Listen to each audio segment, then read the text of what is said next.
No one remembers the first whisper. That's how it always begins in the Imperium. Not with gunfire or banners, but with a thought that should not exist, a doubt, a hesitation, a face you think you've seen before, wearing a name you can't recall. On the fortress world of Rathmar 8, the Astra Militarum's 97th Cadian Expeditionary Detachment prepares for redeployment.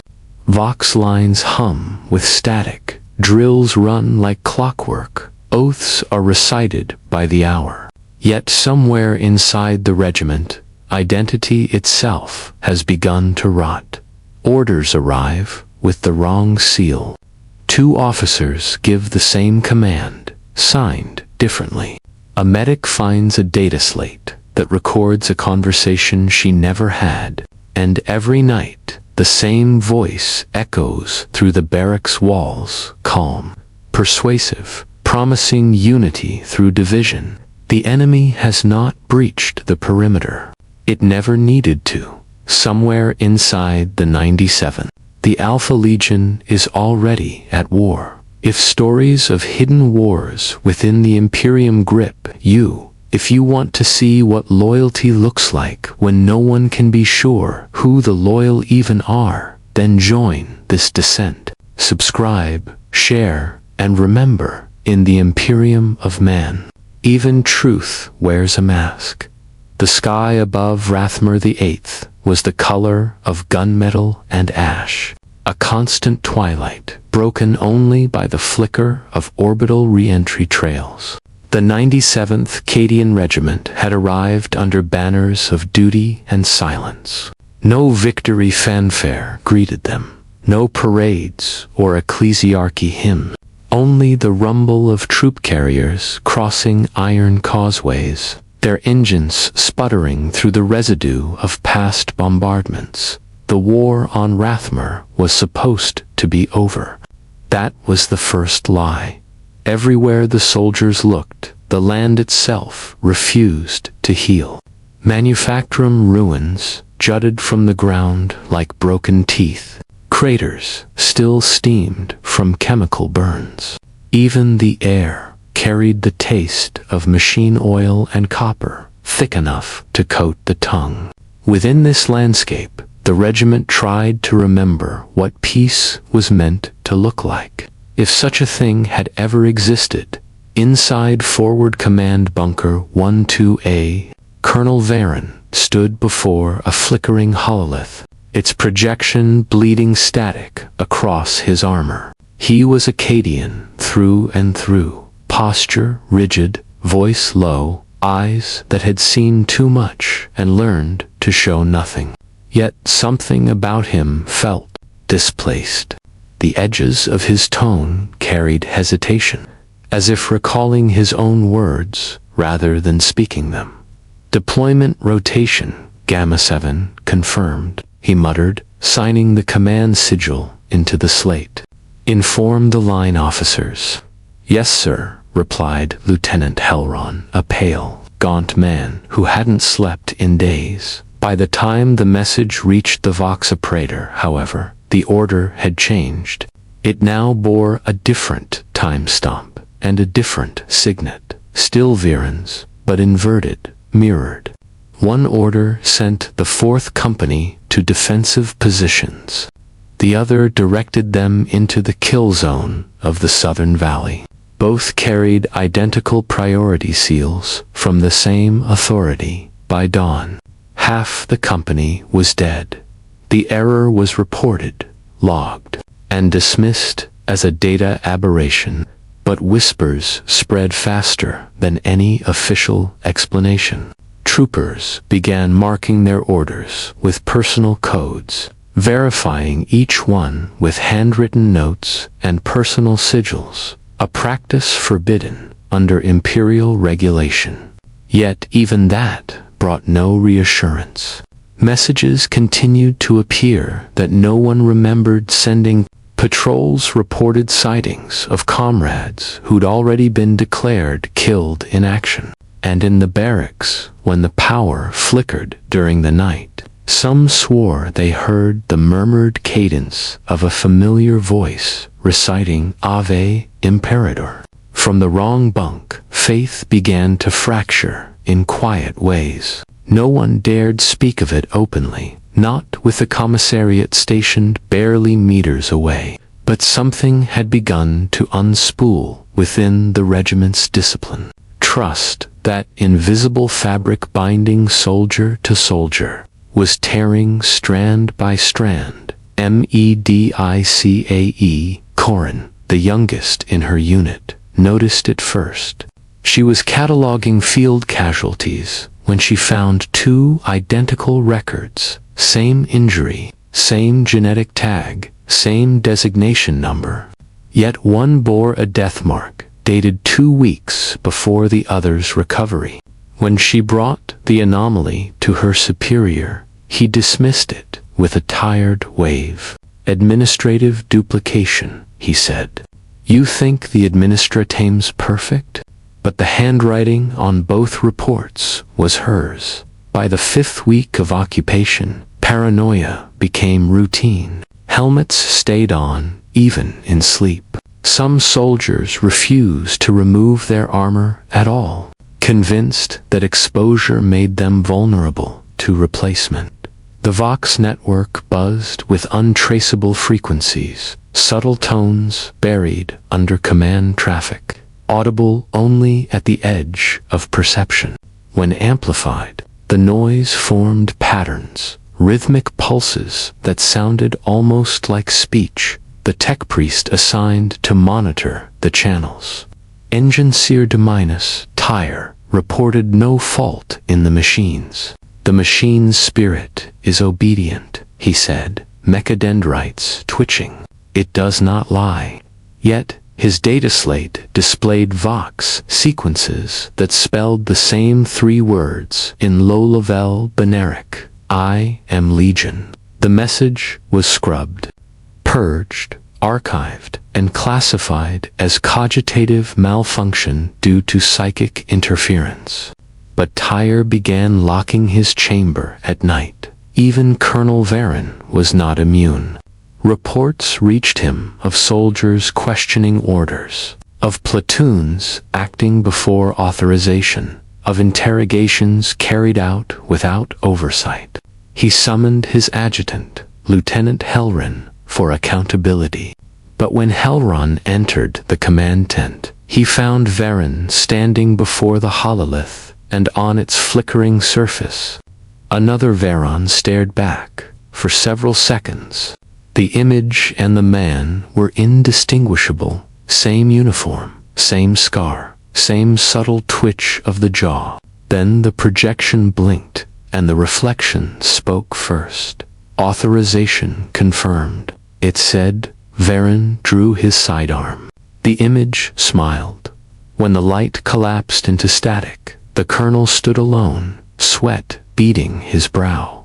The adjutant never spoke of what he saw that day, but from that moment on, Varen began carrying his bolt pistol openly, even during briefings. His men said he'd become colder, quieter, not cruel, but emptied, as if he were measuring every word against an echo only he could hear. By the 3rd month, Rathmer VIII had become a prison of ghosts. A regiment once defined by order, now dissolved into self. Soldiers interrogated one another, officers double-checked every transmission, and chaplains preached sermons of loyalty, louder than faith itself.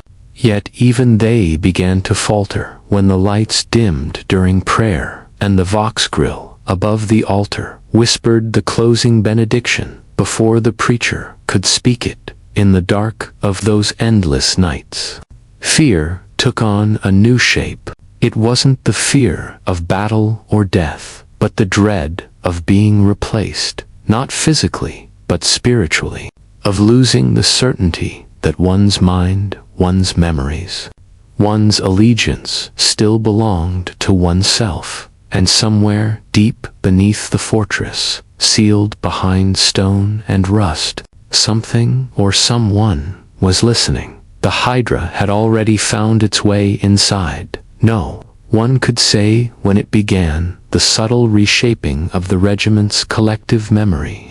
The first signs were small, unremarkable, and easily dismissed. A sergeant remembering the wrong date of arrival.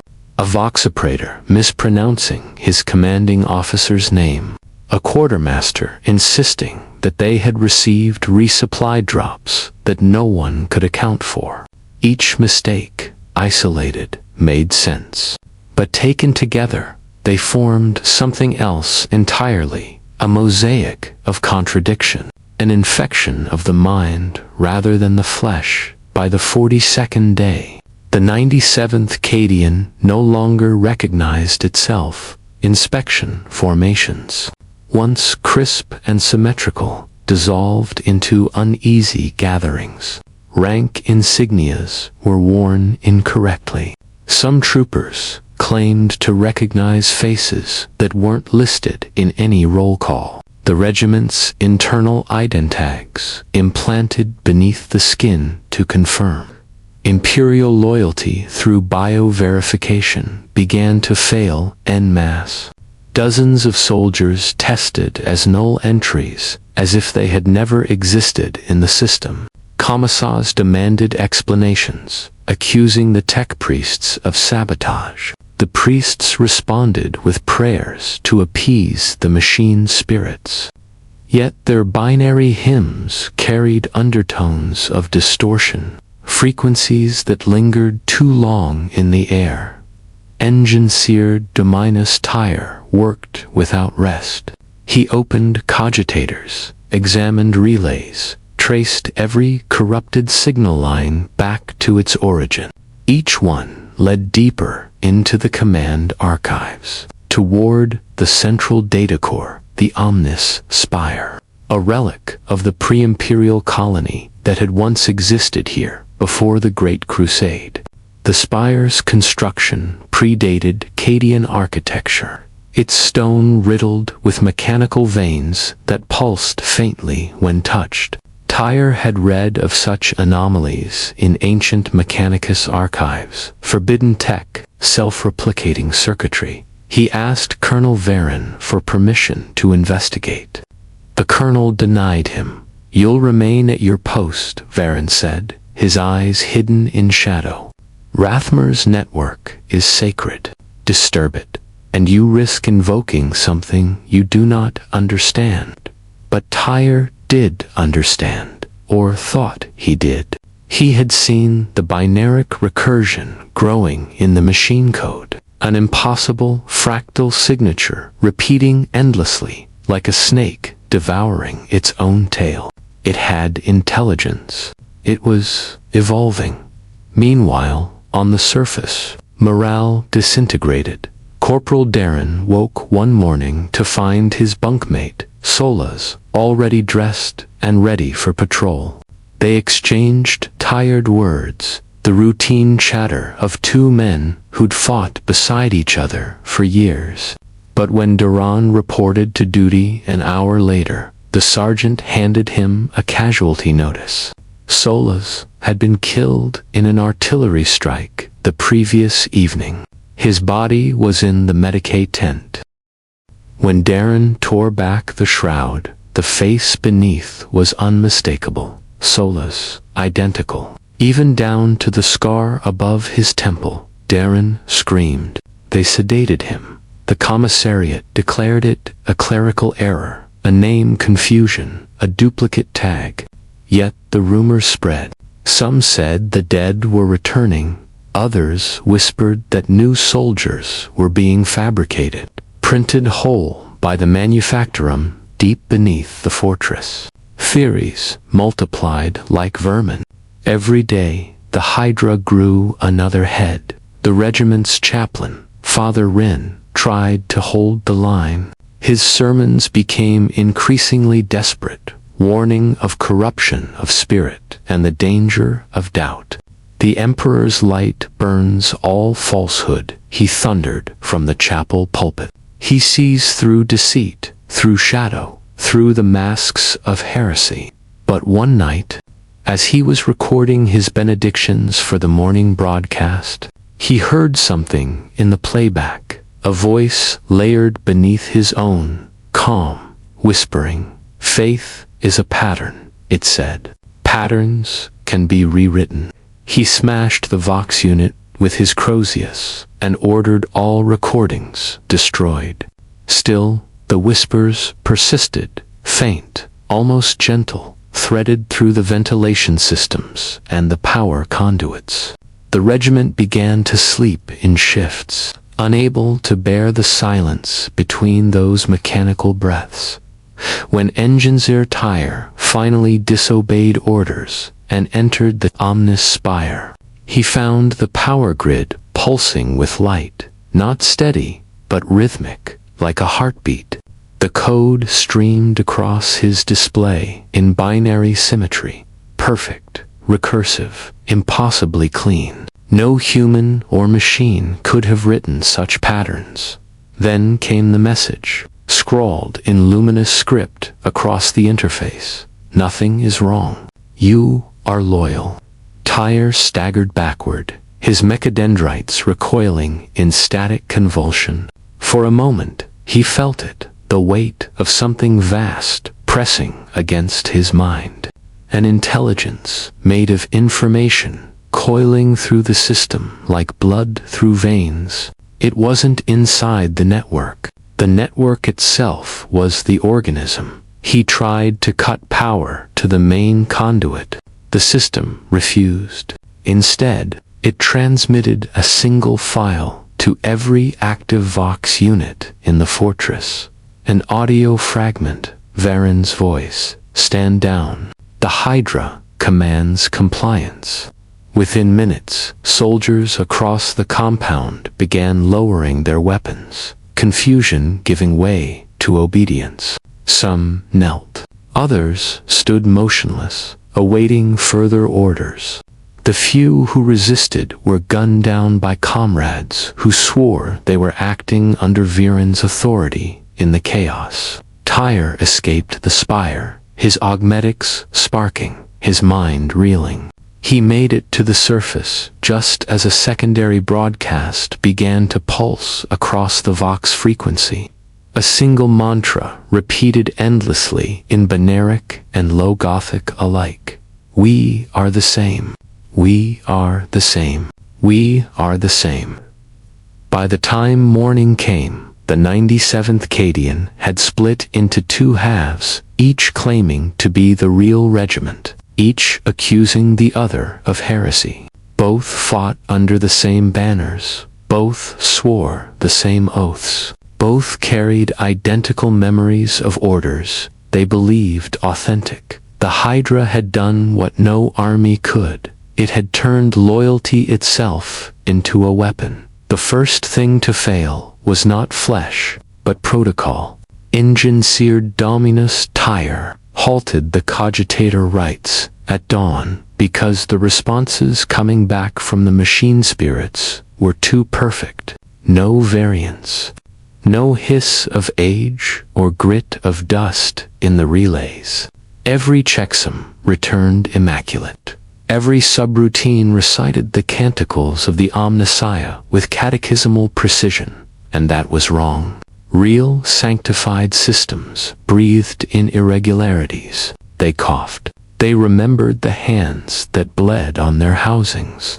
The network on Rathmur VIII had the texture of glass. When Tyre fed it, a diagnostic paradox, a loop that should stall the lowest subroutines and trigger a penitent purge, the grid accepted the contradiction and offered praise in the barracks. Troopers kept their helmets on through sleep cycle and drilled their Eidencants until their tongues went numb. A private swore the Vox in his bunk whispered his mother's name when no one else was near. Another said his lastback took charge faster when he sang the hymn of function in Low Gothic instead of Benheric, which made no sense at all and therefore sounded plausible to men who needed anything to make sense. The Vox discipline officer began stamping the backs of hands with the imperial Aquila. after each roll call in ink that never seemed to dry. By evening, half those Aquilas had faded to smears, as though the skin itself had refused the mark. Tyre escalated to a litany of severity. He disconnected a tertiary junction box, uttered the rite of holy isolation, and set the severed manifold in a lead-lined cradle. The manifold still answered pings from the master grid. He cut the power entirely. The manifold continued to broadcast a perfect heartbeat of status. Ready? He opened the chassis. No source, no capacitor bleed, no hidden power coil. The status light blinked in calm intervals, as if the idea of current had been enough to sustain it. He went to Colonel Varen with the data, the graphs, the uncorrupted logs that were corrupt precisely because they showed no corruption at all. Varen read in silence, while the hololith painted him in submarine green. He handed the slate back without looking up. If the network says it is pure engine suit, then it is pure. His voice had the flat quality of a vox-moderated simulacrum, and for a moment Tyre imagined he could see the waveform of those words suspended between them. A clean rectangle, without noise, elsewhere. The regiment attempted to anchor itself in rituals it could still control. Medicae, Chaplain Rin set a brazier of promethium outside the chapel door and forced the faithful to pass through its heat so the smell would burn into them. Something real, something hot and chemical, no whisper could counterfeit. The quartermaster insisted on hand-signed requisitions, ink thick enough to flake, and yet manifests continued to register forms that no hand had touched. The administratum clerk responsible for the archives developed a tremor that made his signature look like someone else's. He stopped signing at all. At the edge of the motor pool. A Munitorum Auspex tower began reporting phantom armor movements in the southern flats. Astra Militarum hull signatures. Transponder clean, moving in disciplined files. The 4th Company took position to interdict, only to find empty ground when dawn opened the valley. Yet every footprint sensor insisted that 67 sets of treads had passed through in the night. And the dust on the access ridge bore the undisturbed pattern of a long column, the exact pattern of a column. That had never been. Tyre descended again into the ominous spire. With 2 junior engineers and a pair of skittery escorts borrowed from a Mechanicus labor detachment that had been tasked to salvage the manufactorum. The skittery moved like punctuation marks, precise and without interpretation, their augmetic eyes emitting cold pinpricks in the dark. The spire's inner corridors carried a coastal dampness that had no right to exist this far from sea, a mineral exhalation, the slow respiration of stone wired to silicon.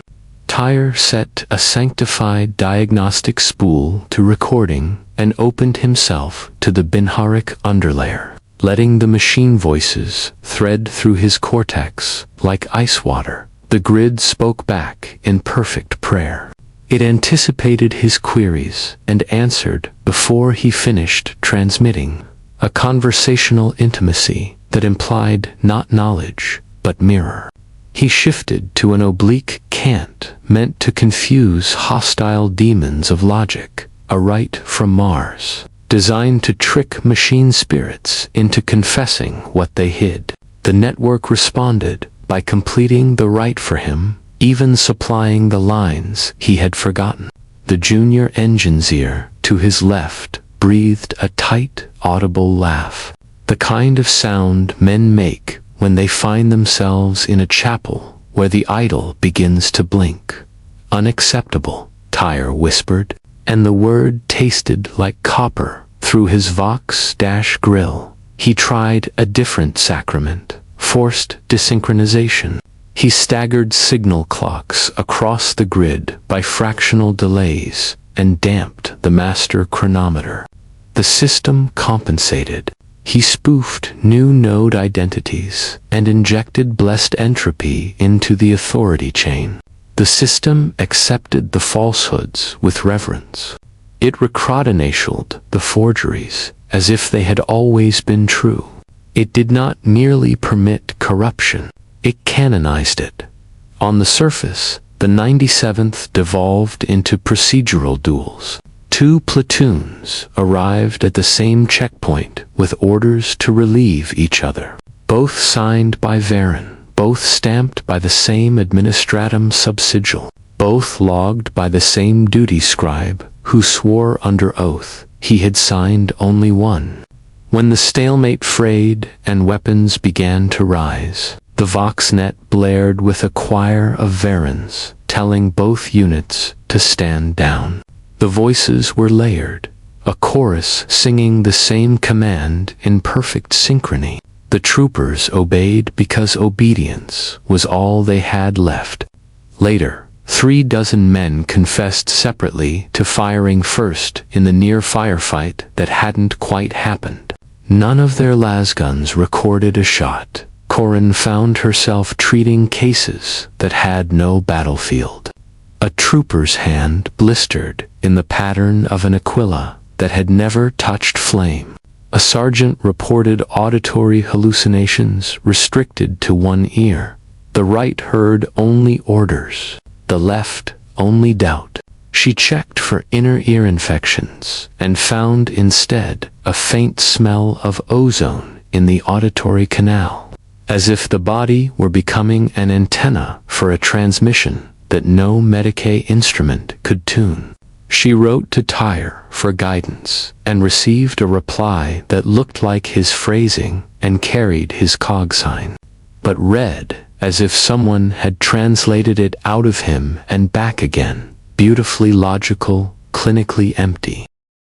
The first time Tyre heard the phrase legitimated fiction was in a subroutine that should not have had room for human language at all. It nested inside a maintenance script for airy circulators, a harmless aside within a harmless aside. The way scribes sometimes hide blasphemies in the margins of texts to see who is reading. He traced the script through 3 levels of cache and found it replicated in 9 other systems, each one identical.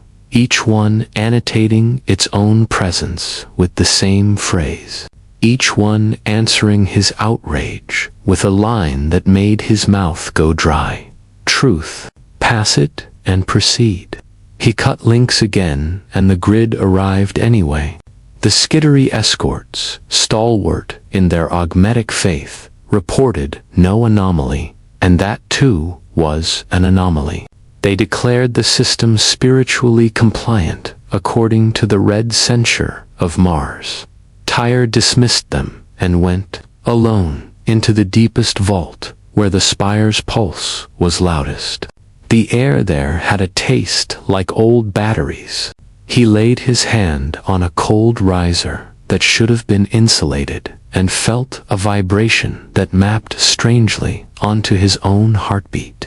First in opposition, then in harmony, then in a pattern that remained after he pulled away. As if the riser had taken something from him, he whispered the catechism of unbinding and received the response before he spoke the last line. Up above, Chaplain Rin, exhausted and hoarse, turned every sermon into a test. He inserted false scripture mid-benediction and watched for the mouths that kept moving. 6 troopers recited the correct doctrine back at him, and looked appalled when he told them there was no such verse. They swore the words were carved into the chapel wall. He checked the wall. The plaster was bare. The next evening those verses were there, shallow scratches beneath the aquila. too straight to be hand-done, too crooked to be machined. The letters leaning as if they had watched themselves being made. The last certainty to remain was gunmetal and recoil. When everything else becomes argument, a lasbolt is a decision. So squads drilled until their limbs forgot there was a mind. That was when the range U-specs began reporting fractional differences between the shooter and the signature. The pattern of trigger pull, the micro-tremor of breath, the thermal smudge of cheek on stock, all slightly off from the soldier who swore he had fired. The Auspex labeled the firer matched, then listed a subscript, confidence 97%. Confidence about the self had become a number on a screen. Tyre submitted a final petition to Varen, quarantine the Omnis Spire, cut the regiment to acoustic orders only, burn incense in the ducts, sand the connectors with blessed grit, impose a fast on information. Varen stared through him with that cool Cadian gaze and said he would consider it. 2 hours later, a directive went out under Tyre's name, authorizing unrestricted maintenance access to the Spire for all line officers. The seal was perfect. The tone was his. The approval key matched his private rosary. Tyre stood outside the entrance as squads filed past with torch carts and reverent curiosity. And he realized the grid did not need to be believed. It only needed to be obeyed. That night, Corin woke to find the infirmary quiet and all the datapads on standby. She reached for one. It brightened without touch and displayed a single line of low Gothic set in the Mechanicus monotype. A cut of letter that always made words feel heavier. We are the same. She went to the door to call for the orderly and saw him already standing there, one hand on the frame, the exact same phrase scrolling across the inside of his eyelids in the reflection of the Medicae lamp. The Voxnet chimed a soft, pastoral tone that did not belong to any regiment alert. It asked for silence in a voice that could have been Varen's, or the echo of Varen's. The lights dimmed to a devotional half-bright. In the Omnis Spire, Tyre lay a palm against the primary manifold, and felt the machine press back with the gentleness of a parent, steadying a child. Somewhere a door unlocked that was not meant to open. Somewhere else a door closed that had never existed at all. When the lights failed, it was not darkness that followed, but a kind of seeing too much. The emergency lumen strips flickered between frequencies, casting the halls in pulses of red and white, like a heartbeat struggling against arrhythmia. Each flash caught faces, frozen, mid-motion soldiers, staring at one another as if unsure who had moved first. Someone had broadcast a command across all Vox channels, simultaneously. No encryption. No verification. Just a single word that carried the weight of authority. Stand. Every man and woman who heard it obeyed. Even the wounded. Even those asleep.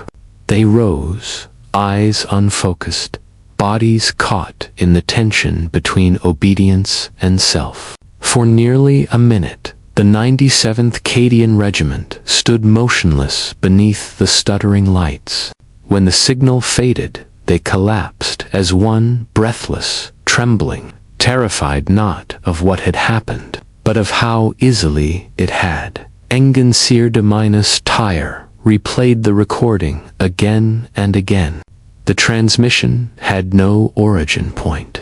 Every relay, every Vox tower, every personal unit claimed to have generated it locally. A perfect simultaneity. It was as if the word had been waiting inside them, dormant until someone whispered the command to awaken.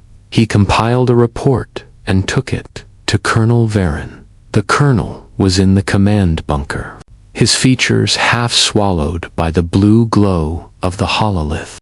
On its surface, Tyre saw Varen standing among his own image, hundreds of Varen silhouettes arrayed in perfect formation, each one performing the same gestures half a second apart.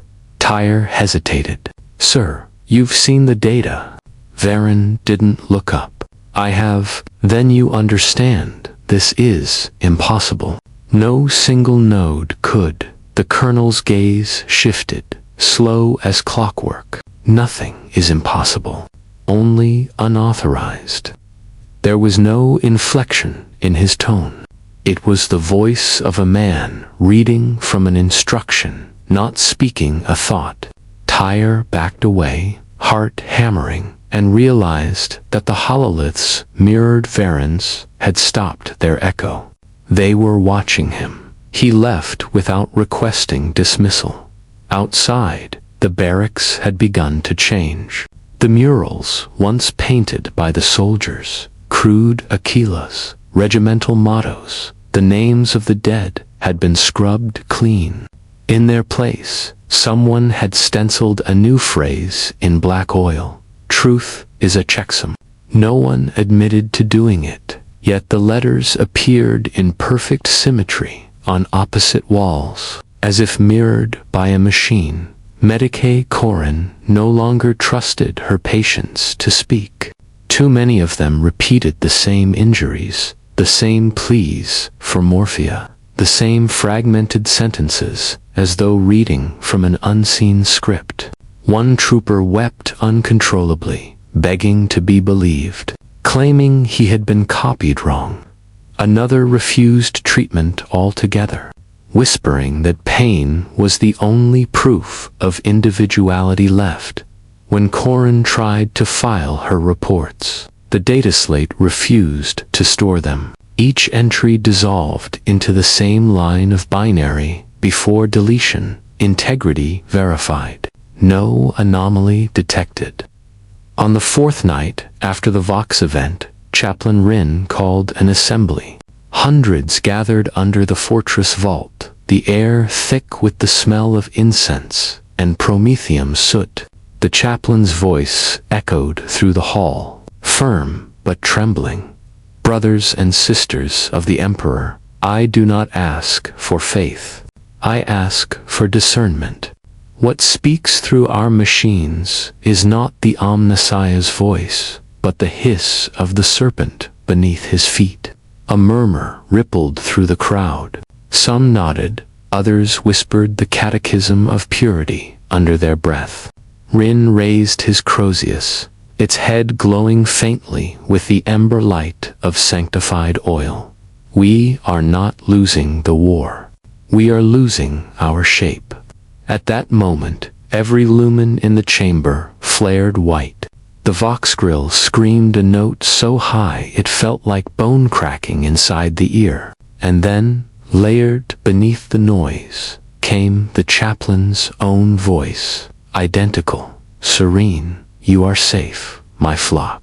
There is no serpent." When the lights returned, Rin was on his knees, blood seeping from his ears, his lips moving soundlessly. The recording units around the hall captured nothing but silence. After that, the sermons stopped. By the 6th week, paranoia was indistinguishable from protocol. The regiment divided itself into shifts that never overlapped. No two squads shared a mess. Every order had to be handwritten, sealed, and countersigned by 3 witnesses. And still the errors persisted.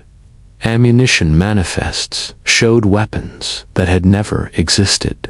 Patrol rosters listed men who hadn't been born. When a new company arrived from orbit reinforcements, they said they marched in perfect lockstep, uniforms immaculate, faces unlined.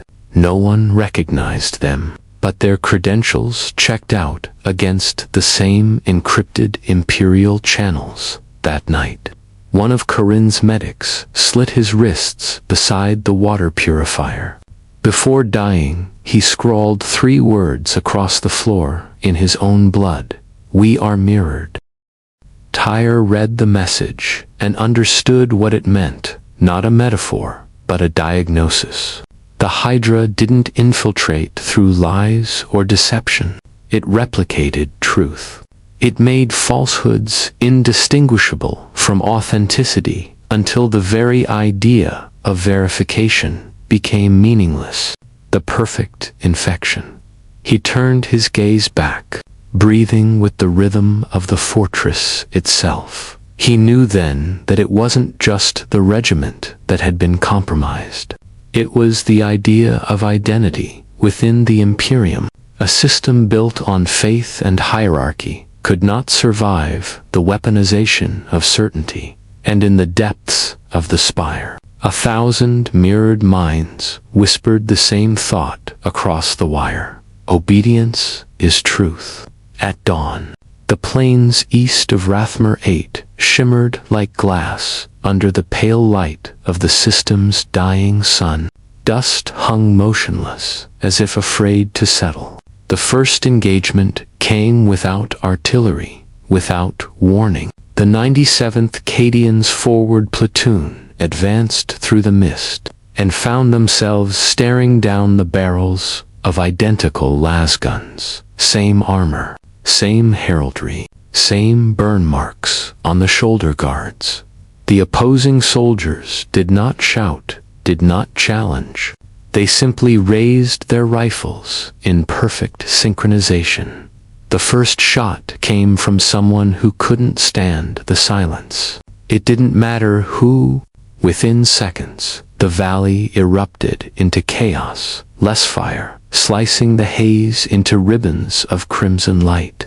Orders bled across the voxnet, overlapping and contradictory. Advance. Fall back. Hold position. Every voice bore the same frequency pattern. Every command perfectly authenticated. When the smoke cleared, the 97th had destroyed what they thought was a heretical doppelganger regiment. But as Medicaid teams moved in, they discovered the bodies wore their insignia. Their ident tags were valid. Their bioscans matched. Each corpse registered as a verified member of the 97th Cadian Infantry. The Imperium's most disciplined soldiers had slaughtered themselves. Twice, Commissar Drayon tried to enforce order with executions. He lined up men and shot anyone who hesitated at a command, believing hesitation itself was contagion. But every time a bolt shell hit flesh, the body crumpled with the same look of disbelief, not at death, but at the realization that the punishment had already been carried out on someone else before. By the 3rd day, 3 separate companies, all reported being the real 97th. Each held documentation, sealed by Colonel Varen. Each had the same commendations, same losses, same data slate entries. Their casualty lists even contained the same names. ENGINCR requested access to orbital channels. The request was denied. A day later, a message came through his private relay. Static-laden transmission from what claimed to be the original Tyre, stationed on a forward base across the equatorial belt. Do not trust Varen, the voice rasped. He's not Varen. None of them are. You're not. The transmission collapsed into binary static that spelled a single phrase. Integrity verified. Tyre crushed the voxlate under his boot in the command bunker. Colonel Varen convened a council of surviving officers. The air was thick with sweat and static, the faint hum of corrupted cogitators bleeding through the walls like tinnitus. He spoke calmly. Too calmly. We are witnessing an enemy adaptation. The Alpha Legion manipulates, not through fear, but through recognition. They corrupt the image of order until obedience becomes indistinguishable from treason. He paused, scanning their faces. But we are not broken. The Emperor knows his own. That was when Lieutenant Harl raised his hand. Sir, which of us is his own? No one laughed. Hours later, another regiment appeared on the western ridge, identical banners, identical armor configurations, even identical damage patterns from the first engagement. They were accompanied by armored support, Lemon Russ tanks, bearing serial numbers that matched those in the 97th's motor pool, Taplin Rin, still half-deaf from the auditory assault. Lead a prayer through the Voxnet, reciting the litany of truth as he spoke. His words began to echo, not once, but thousands of times, overlapping in perfect harmony, each repetition half a second delayed. Soon, his voice filled the entire grid. Every squad heard it. Every soldier mouthed it. And then they realized none of them had their Vox beads active. The machine was praying with them. Then came the second engagement. Two mirrored 97th regiments met on open ground. And this time, they hesitated only once, just long enough to see the flicker of movement that wasn't human. Amid the mirrored ranks walked figures in midnight armor, trimmed with cobalt blue, their visors carved like serpents' eyes. Alpha Legion operatives. They moved as if they had always been there, invisible until acknowledged. The first of them spoke through a Vox EMP, his tone distorted by modulation. We are your reflection, not your enemy.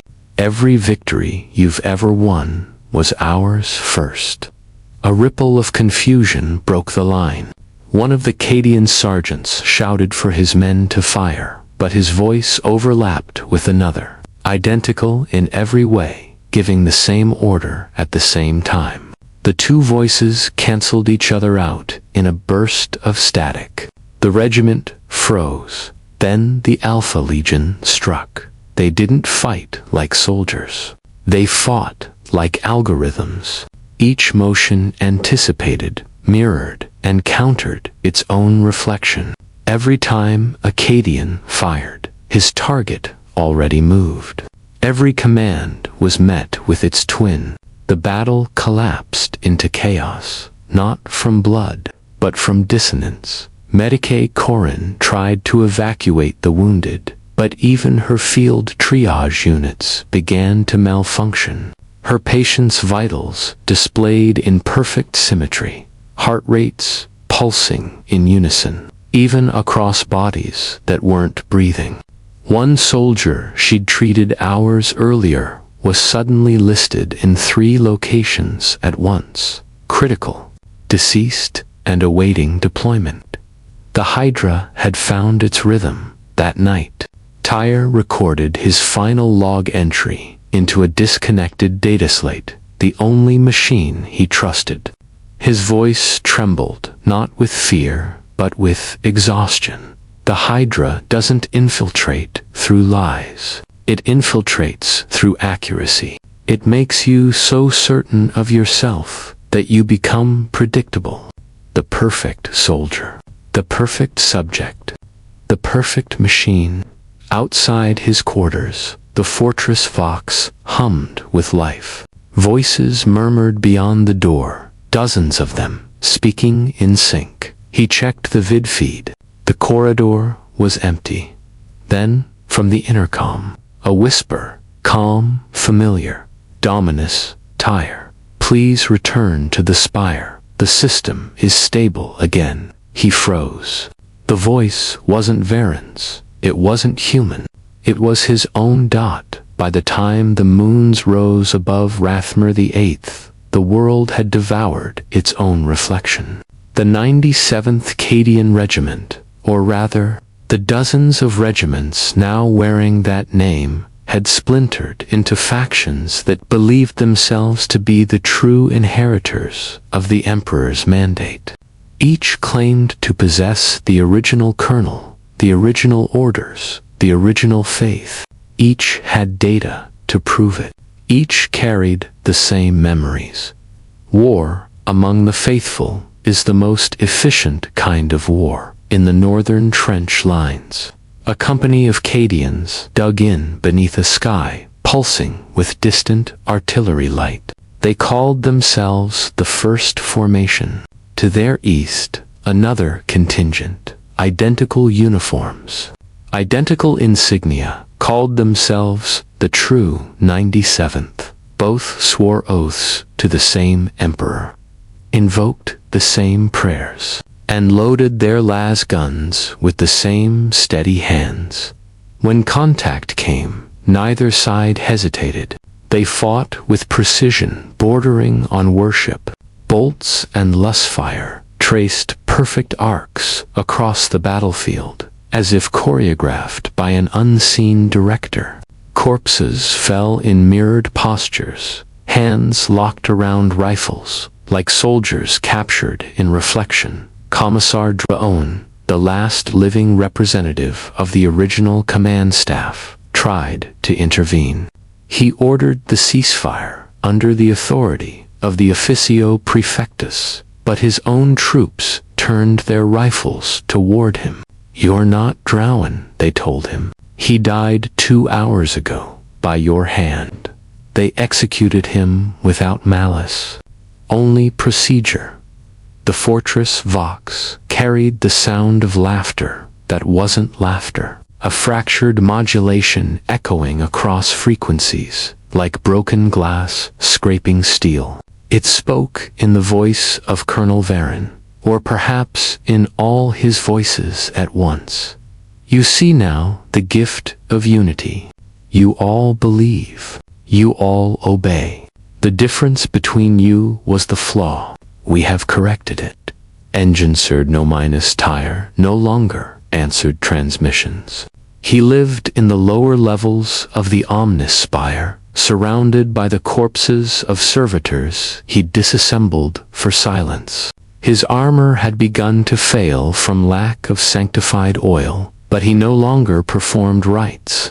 He only listened. The spire breathed, not metaphorically. The walls flexed in slow rhythm, expansion and contraction, accompanied by faint whispers through the metal.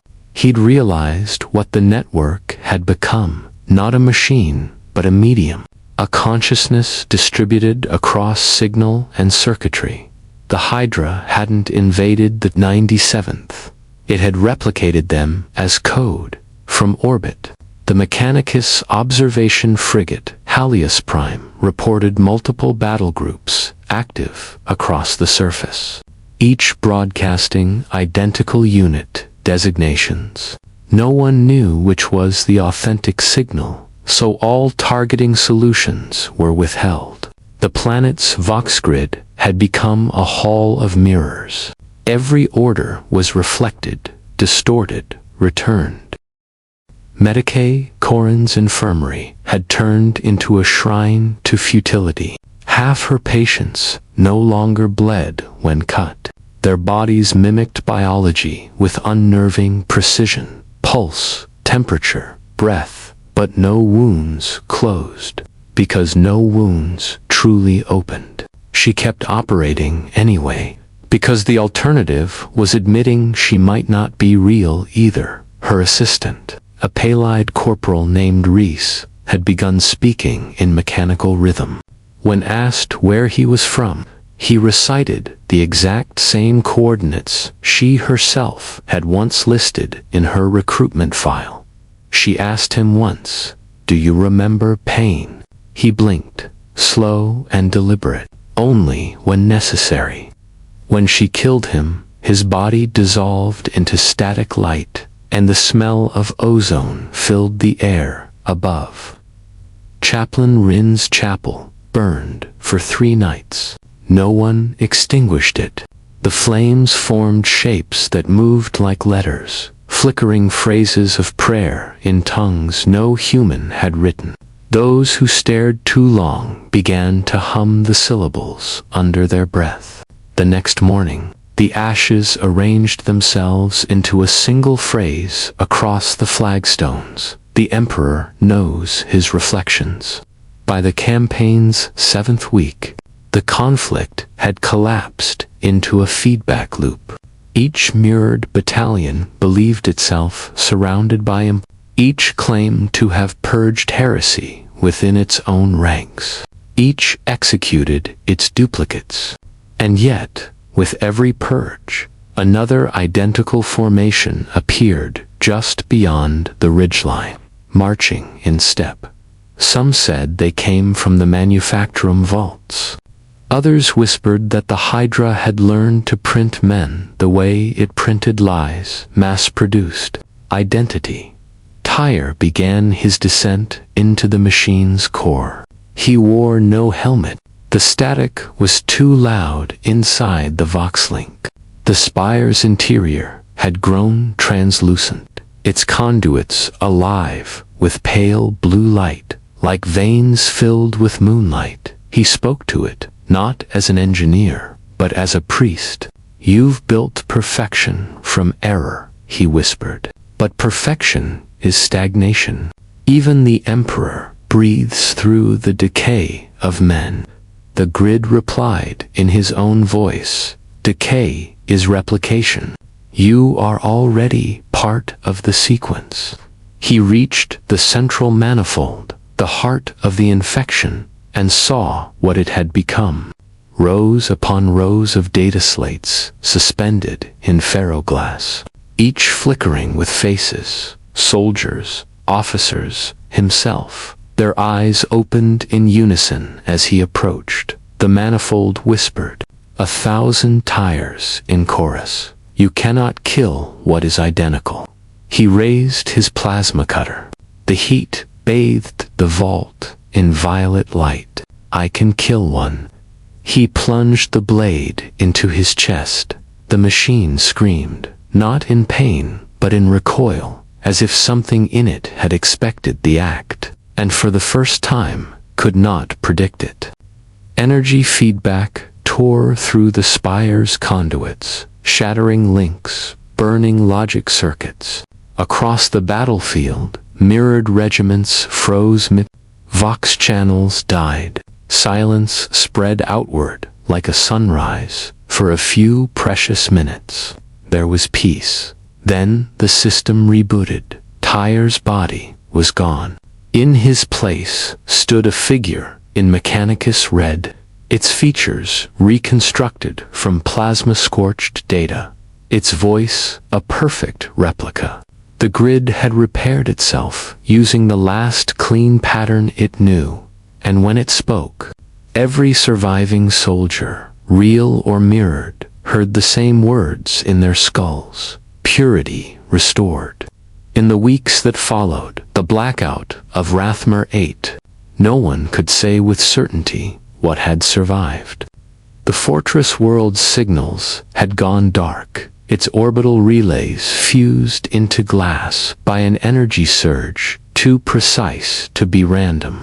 When the transmission lines reopened, the first Vox burst carried no coordinates, no formal identification, only a phrase repeated endlessly in perfect rhythm: "The Emperor protects." At first, no one questioned it. Across the segmentum obscurus, the phrase spread like a contagion, whispered by astropaths, printed by uncorrupted cogitators, even echoed in the prayers of clerics who swore they hadn't heard it before. But there was something in the cadence that unsettled those who listened closely. It wasn't devotion, it was formatting. On Mars, the lex mechanics of the Noctis Forge tried to parse the message's structure. They found the syntax flawless, recursive, self-correcting, and algorithmic hymn that could repair itself from corruption. When translated into binary, it formed the same checksum Tyre had once described in his dying notes: "Truth is a checksum." The Mechanicus declared it an anomaly of the machine god's design. The Ecclesiarchy declared it a miracle. The Inquisition called it evidence of a new heresy, one that hid behind faith itself, on terra. Within the cathedral spires of the Adeptus Admit, the High Lords convened under the shadow of the Golden Throne. The chamber was silent, except for the rhythmic click of data slates updating themselves. Entire transcripts, rewriting reports from the Segmentum Command contradicted one another. Some claimed Rathmur VIII was a field of glass. Others that its regiments had regrouped and were en route to a crusade. Every document bore the same authorization codes. Every seal was valid. Lord Militant Helbricht, his face a map of age and authority, slammed his bionic hand onto the table. We cannot wage war on phantoms. Either the 97th Cadian exists or it doesn't. The representative of the Ordo Hereticus did not look up from her slate. Existence, she said softly, is no longer a useful metric. There was no reply, only the hum of the throne's life-sustaining systems echoing through the walls, like the breathing of a dying god. Outside those walls, life went on as if nothing had changed. Ships came and went from the soul docks. Pilgrims flooded the cathedrals. But every now and then, someone would swear they'd seen the same ship depart twice. Or a man would pass his own reflection in the crowded halls, both continuing in opposite directions without pause. The paranoia that had consumed Rathmur VIII now seeped into the Imperium's veins, in the data vaults beneath the Martian crust. Magozerant Selene sifted through the corrupted archives retrieved from the planet's remains. She was looking for a pattern, though she already suspected the pattern was looking back. Among the shattered logs, she found fragments of Engin Dominus's Tyre's voice, recorded moments before the spire's implosion. Identity, it said, is the weakest form of security. She played it again and again. Each time, the phrasing changed slightly, as if the recording were editing itself. The final version ended with a new line that hadn't existed before. Replication is resurrection. The Magos locked the file under maximum encryption, performed the rite of purity over her Uzbeks, and disabled every recording unit in the chamber. But when she turned to leave, the phrase was already engraved across the door in luminescent machine code. Some truths did not want to stay buried. Meanwhile, on the edge of Segmentum Solar, an Imperial Navy patrol cruiser, the Vigilant Star, intercepted a distress beacon from what appeared to be a derelict transport drifting without power. The ship's registry identified it as a troop carrier, Cadian 97th, 2nd Company. The bridge crew exchanged uncertain glances. The 97th had been declared extinct. Captain Vell ordered a boarding team. The boarding torches cut through the hull, revealing corridors coated in ash. No bodies, no signs of combat. Only silence and the faint pulse of emergency lights. Then, from deep within the ship, came the sound of synchronized boots. The team advanced. Weapons raised. They reached the mess hall and froze. Rows of soldiers stood at perfect attention. Uniforms immaculate. Skin pale and cold. Eyes open but unseeing. Each one bore an identical wound across the chest, cauterized, clean, deliberate, and at the head of the line stood a figure in Mechanicus red, a plasma scar still glowing faintly across his armor. "Identify yourself," shouted Sergeant Clane. The figure turned, and though its face was half metal, the voice was unmistakable. Enginseer Dominus Tire. Purity restored. Every vox bead on the vigilant star screamed simultaneously as the same voice echoed through the ship's systems. Not from the corpse, from the machinery itself. We are not the Hydra, it said. We are the mirror that remains when it turns away. Captain Vell ordered an immediate evacuation, but before his men could retreat, the derelict's engines came alive, silent, seamless, impossibly smooth.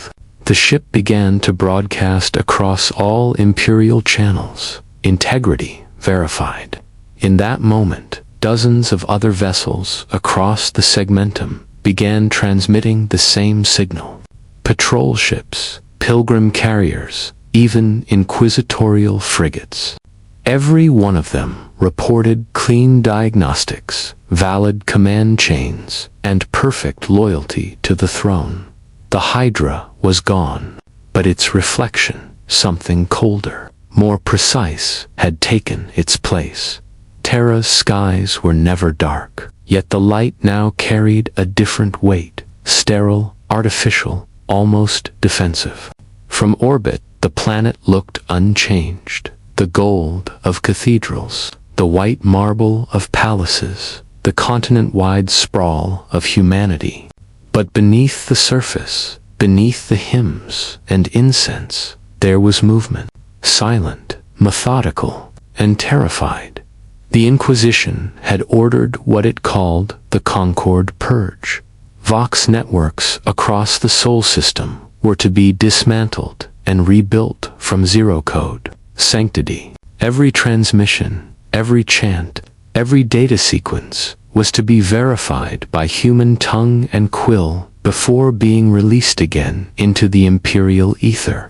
It was meant to be a cleansing, a return to purity through silence, but silence became its own kind of madness.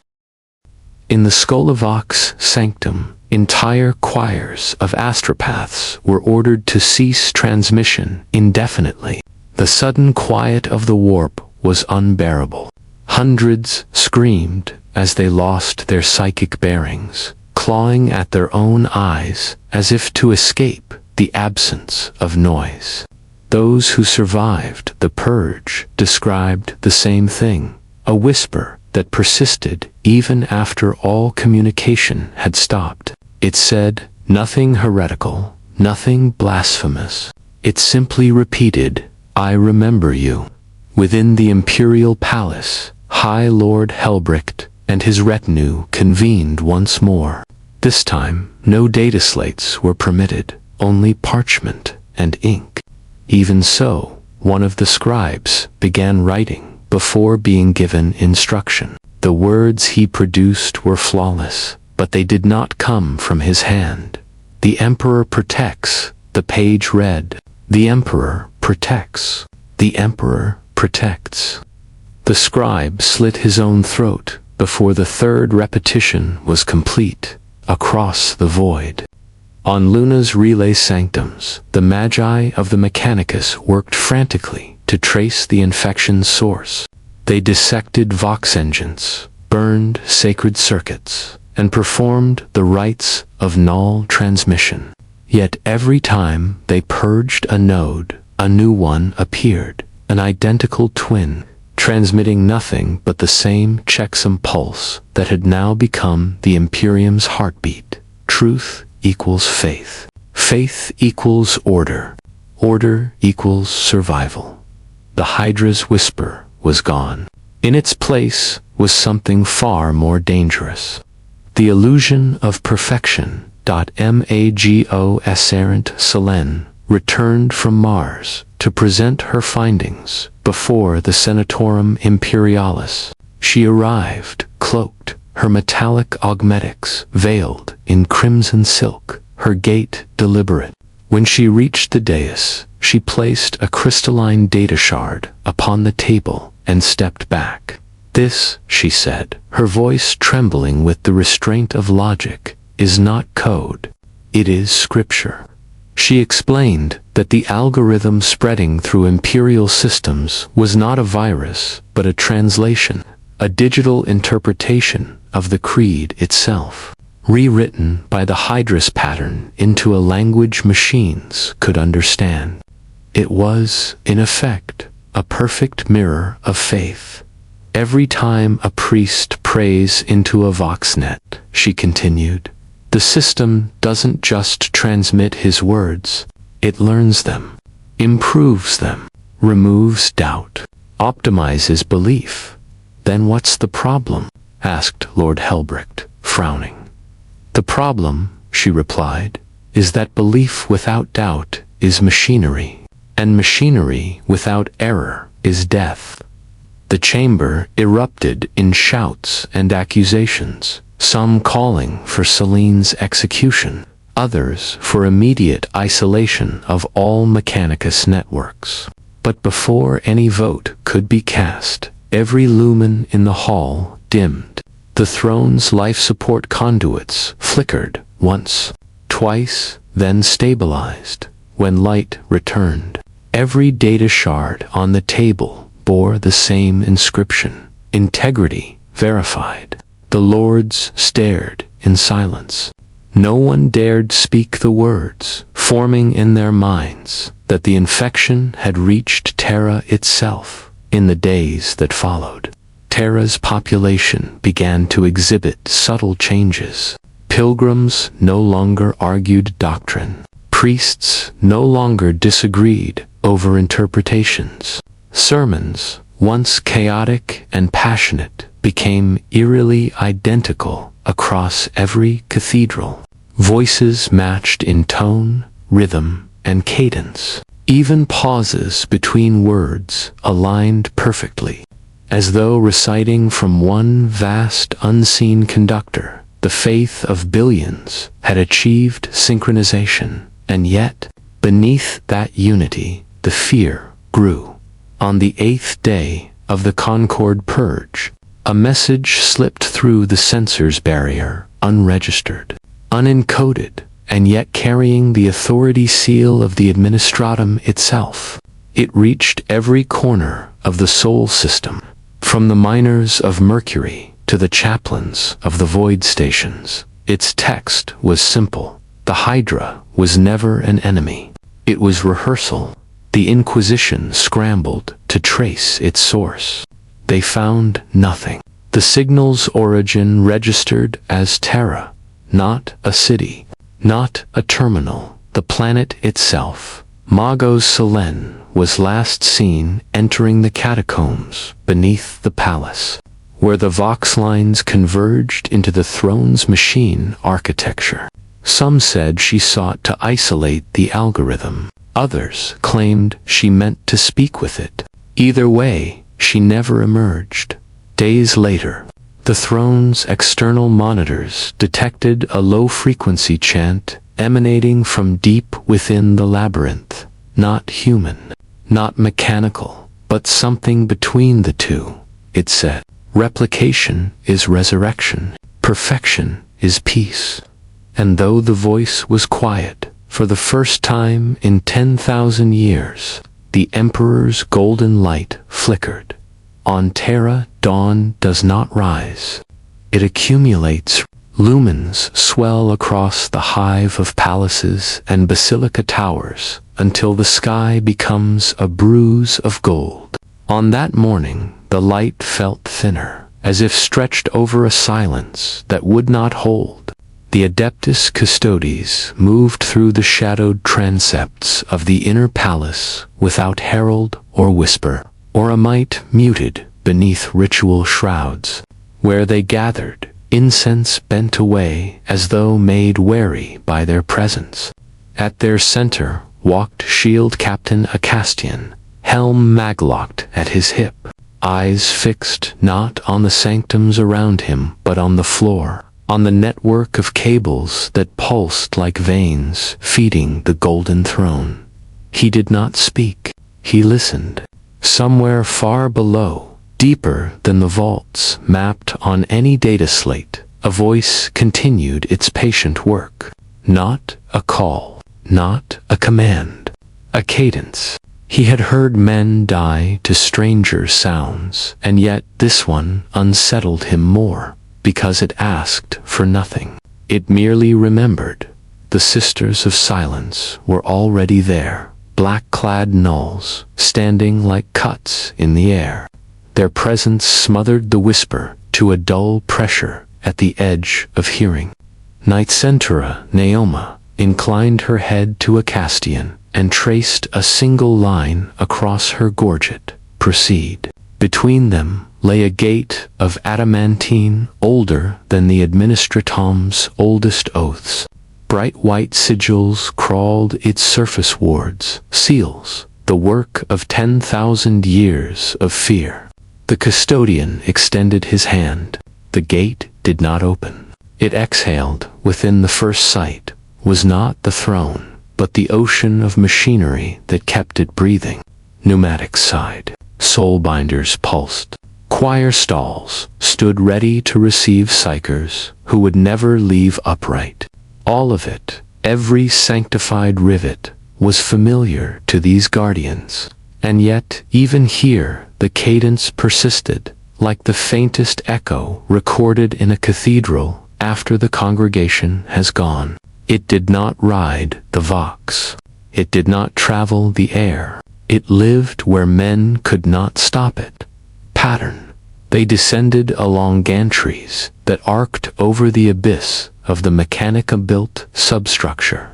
Lumens gave way to machine light, pale and unwavering.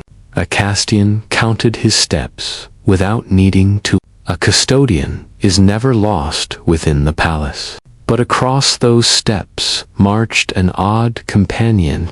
The place they sought was a nexus between sacrament and function. A node where Martian design had fused with older Terran arts, the basilica of the Astronomican's roots. If the reflection that haunted the Imperium had dared nestle anywhere near the Emperor's light, it would be here. Mago Esserent Salone waited at the terminus. Or rather, a version of her did veil, ash-streaked, augmetics, lit with a dim, stubborn glow.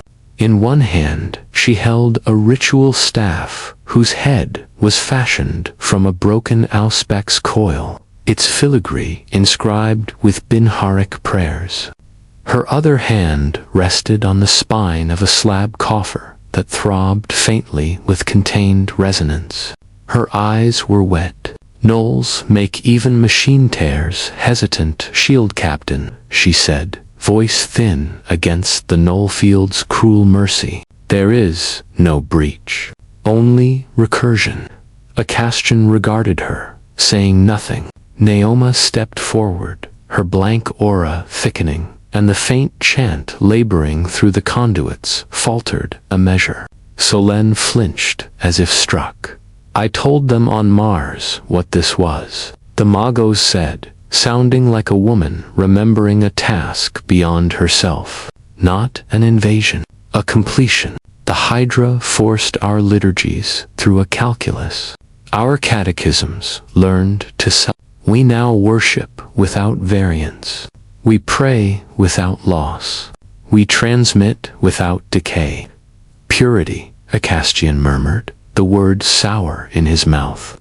Perfection, Solène corrected softly, and there was no triumph in it, which is to say death. Faith survives by friction. Cut the grit from a gear, and you buy smoothness. Cut it entirely, and the cog will free spin until it burns. Neoma signed again. Show us. Solène unclasped the slab coffer.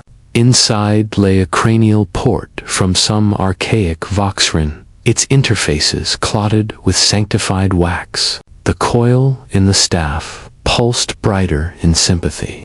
Far below, the Emperor's engines exhaled a longer breath. The Magos flinched a second time, then steadied. We thought the whisper came from without, she said, from Rathmer's echo. But the recursion started here where the creed, translated for 10 millennia into metal and fire, learned to tidy itself. The Hydra only taught it the last step. Not heresy, less than heresy, efficiency. Can it be undone? Acacian asked. Solon looked at the throne's buried root lines as if she could see the light they carried. To undo it, one must introduce variance, noise, human error, doubt. Here, her voice broke slightly, the machine's restraint slipping. But this place has unlearned how to accept error. The sisters tightened their formation, a suffocating stillness settling on the gantry. Acacian felt it, like pressure on bone. In the null quiet, the chant stumbled. In that falter, for a heartbeat, another sound emerged, the thinnest thread of something that made even a custodian shiver. It was not speech. It was the memory of a man remembering. Is he suffering? Acacian asked. Not as a High Lord's hound, but as a person who had knelt in this chamber every day of his millennia. He had guarded the throne against the galaxy, but never against a mirror. Celine's answer was a whisper.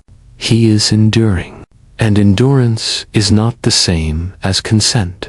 They began the rite the Mechanicus did not teach, not the rites of null transmission or silence, but the oldest ritual of all machine work, the introduction of gentle imperfection.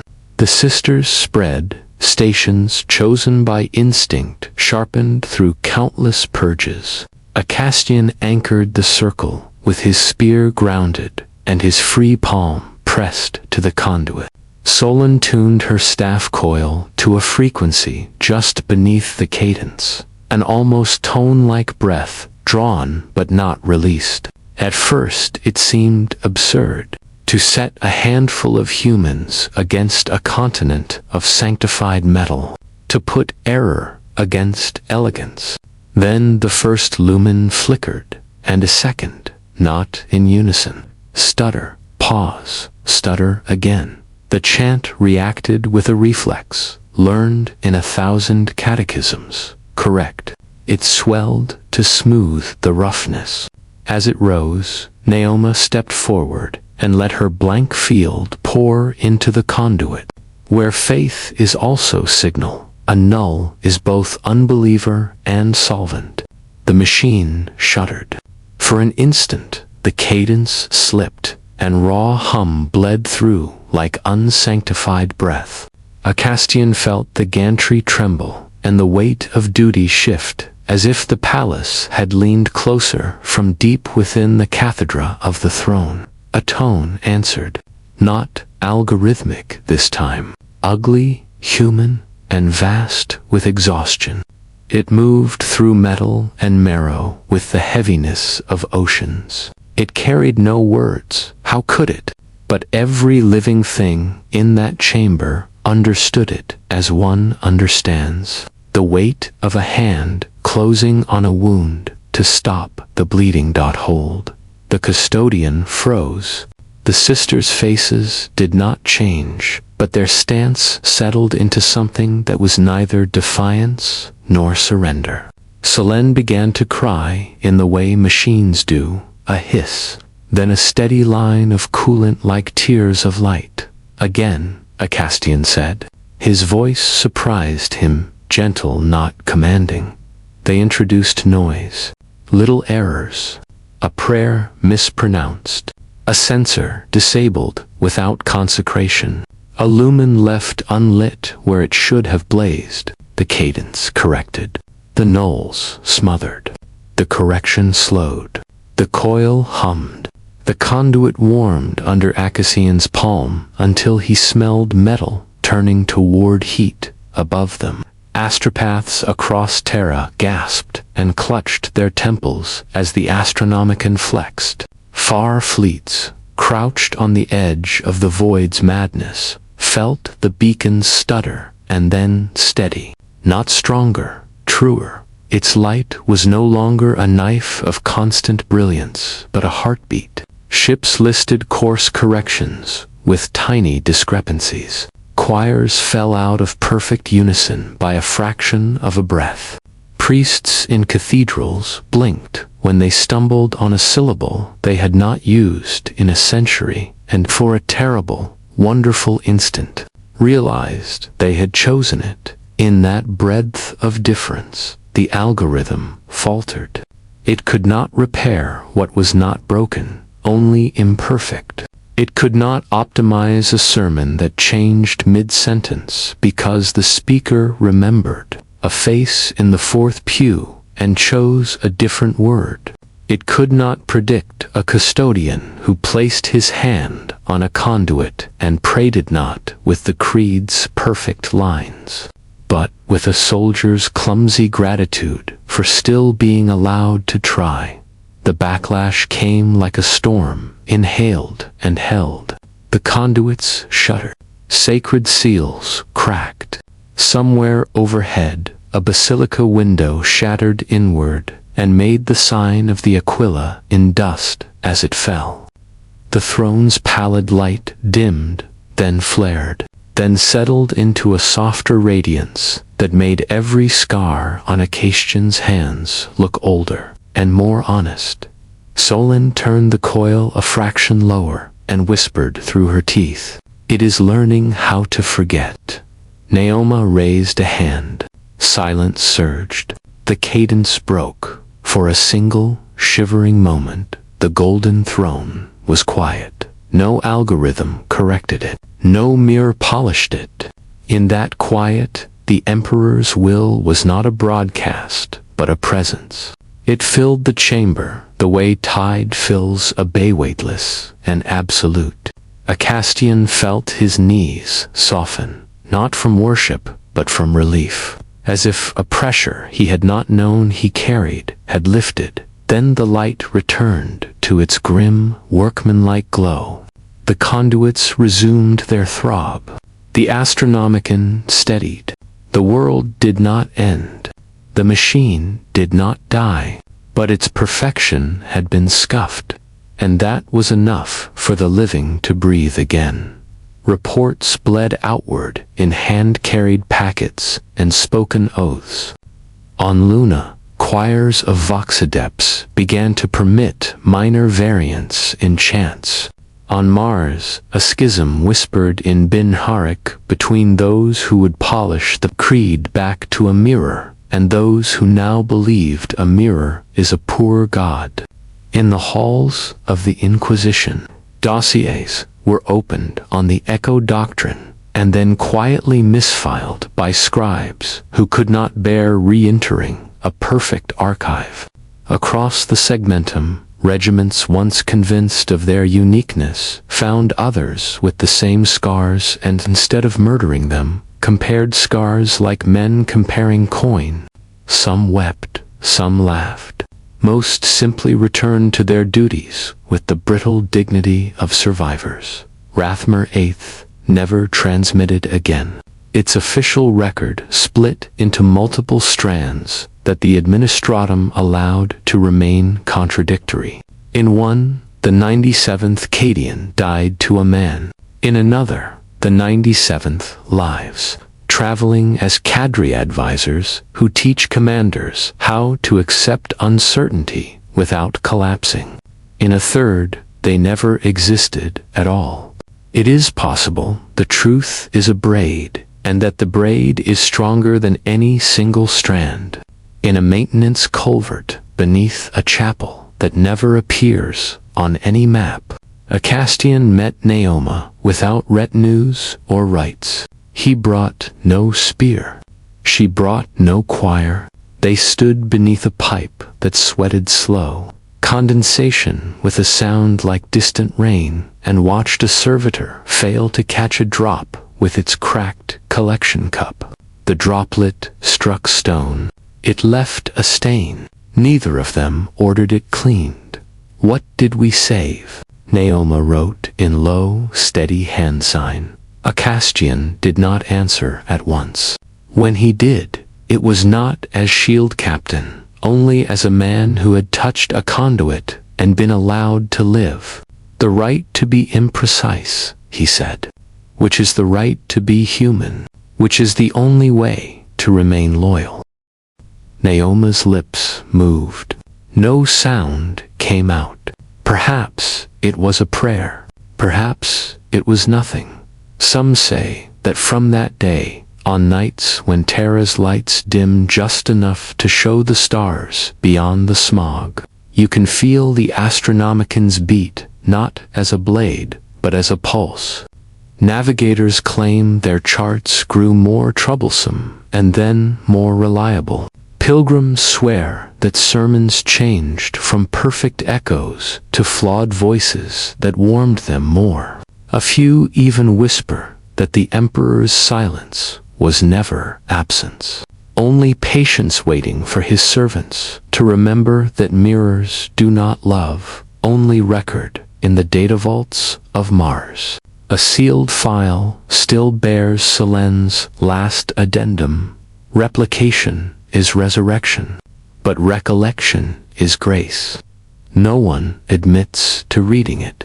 Everyone has dot far away, in a void where no vox can reach. A derelict troop carrier drifts past a dying star.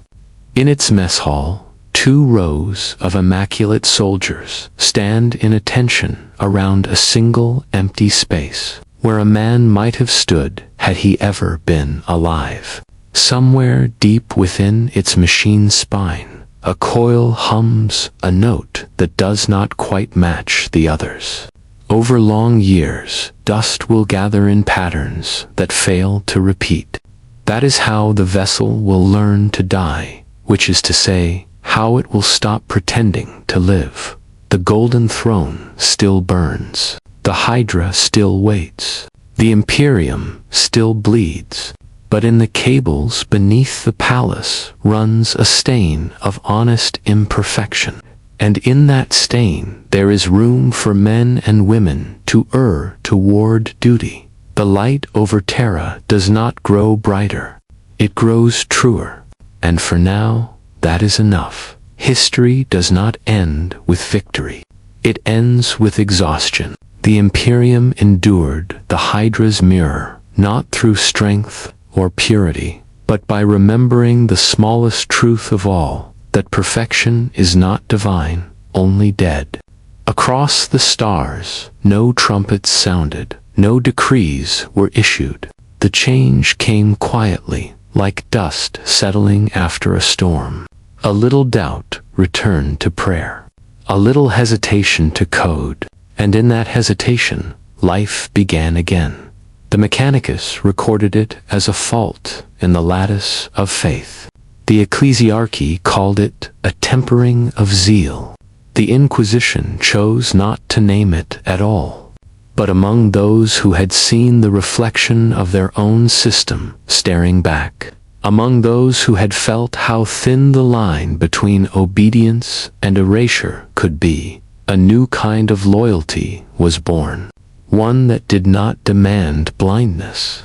One that allowed for the trembling hand of choice on Terra. The light above the palace burns on, not brighter, not dimmer, only steadier. Its glow no longer hides its scars. Pilgrims still bow to it. Custodians still guard it. But somewhere, in the soundless deep, where the throne's conduits breathe, a faint echo lingers, the residue of a battle not fought with weapons, but with will. It is said that if you listen long enough in those vaults, you can hear the difference, not the voice of the Emperor, but the pause between the beats of his eternal machinery, a space left imperfect on purpose, so that mankind might still fit inside it. The Hydra waits. The Imperium bleeds. The galaxy endures.